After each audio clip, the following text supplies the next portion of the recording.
آج موقع ہے کہ میں امتحان لوں، راہب کا دین اللہ کو پسند ہے یا جادوگر کا۔ اس نے ایک پتھر اٹھا کر یہ کہہ کر اس پر پھینکا کہ اے اللہ، اگر تیرے نزدیک راہب کا دین جادوگر کی تعلیم سے زیادہ محبوب ہے تو اس جانور کو اس پتھر سے ہلاک کر دے تاکہ لوگوں کو اس بلا سے نجات مل جائے۔ پتھر لگتے ہی وہ جانور ہلاک ہو گیا اور لوگوں کا آنا جانا شروع ہو گیا۔ پھر لڑکے نے جا کر راہب کو خبر دی۔ اس نے کہا، پیارے بچے، آج کے دن تو مجھے سے افضل ہے۔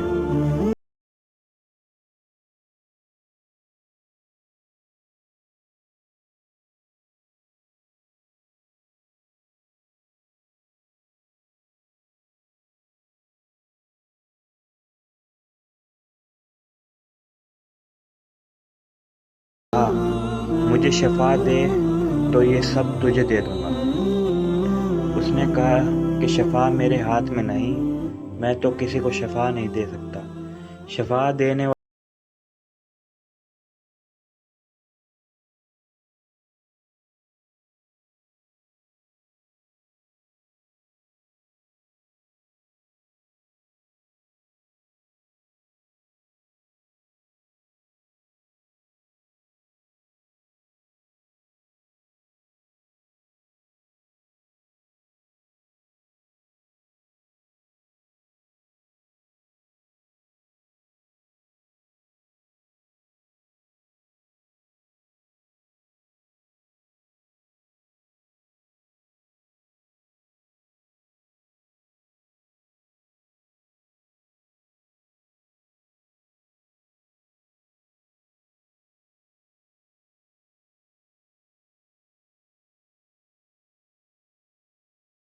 آیا اور کہا کہ اب تم جادو میں کامل ہو گئے ہو، اندھوں کو دیکھتا اور بیماروں کو تندرست کرنے لگے ہو۔ اس نے کہا، غلط، میں کسی کو شفا نہیں دے سکتا ہوں، نہ جادوگر ہوں، شفا اللہ کے ہاتھ میں ہے۔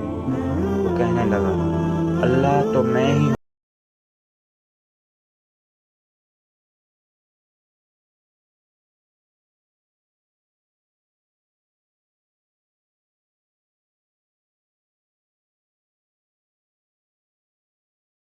یہاں تک کہ راہب کا پتہ لگایا اور راہب کو بلا کر کہا، اسلام کو چھوڑ دے۔ اس نے انکار کیا تو اس کو بھی مار ڈالا۔ پھر اس نوجوان سے کہا کہ تو بھی دین اسلام سے پھر جا۔ اس نے بھی انکار کیا تو بادشاہ نے اپنے سپاہیوں کو حکم دیا کہ اسے فلاں پہاڑ کی چوٹی پر لے جاؤ۔ وہاں پہنچ کر اگر دین سے باز آ جائے تو اچھا ہے، ورنہ وہیں سے پھینک دو۔ چنانچہ سپاہی اسے پہاڑ کی چوٹی پر لے گئے۔ جب اسے دھکا دینا چاہا تو اس نے اللہ سے دعا کی، اے اللہ، جس طرح تو چاہے مجھے اس سے نجات دے۔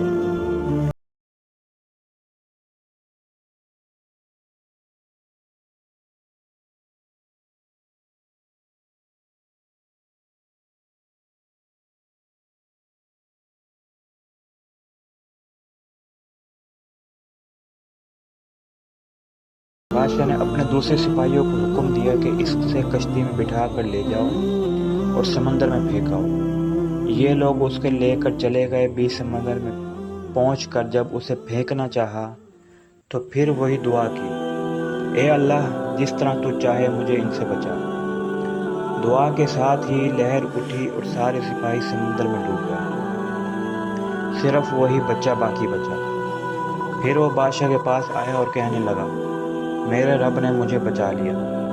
اے بادشاہ، تو چاہے کتنی تدبیریں بھی کر لے تو مجھے ہلاک نہیں کر سکتا، صرف ایک صورت میں، جس طرح میں کہوں اگر تو اسی طرح کرے تو میری جان نکل سکتی ہے۔ اس بچے نے کہا، تمام لوگوں کو ایک میدان میں اکٹھا کرو اور پھر کھجور کے تنے پر مجھے سولی چڑھا دو اور میرے تیر کو میری کمان پر چڑھا اور اللہ کے نام سے جو اس بچے کا رب ہے پڑھ کر میری طرف پھینک، وہ مجھے لگے گا اور میں مر جاؤں گا۔ بادشاہ نے بھی یہی کیا۔ تیر بچے کی گردن میں لگا، اس نے اپنا ہاتھ اس جگہ رکھ لیا۔ چاروں طرف سے یہ آوازیں بلند ہونے لگی، ہم اس بچے کے رب پر ایمان لائے۔ یہ حال دیکھ کر بادشاہ کے ساتھی بڑے گھبرائے اور کہنے لگے، ہم تو اس بچے کی ترکیب سمجھے ہی نہیں، دیکھیں اس کا اثر کیا پڑا، سب لوگ دین اسلام میں داخل ہو گئے۔ ہم نے تو اس لیے قتل کیا تھا کہ کہیں اس کا مذہب پھیل نہ جائے، لیکن جو ڈرتا سامنے آ ہی گیا اور سب مسلمان ہو گئے۔ بادشاہ نے کہا، اچھا یہ کرو، تمام محلوں اور راستوں میں خندقیں کھدواؤ، ان میں لکڑیاں بھرو اور آگ لگا دو، جو اس دین سے پھر جائے چھوڑ دو اور دوسرے کو اس میں پھینک دو۔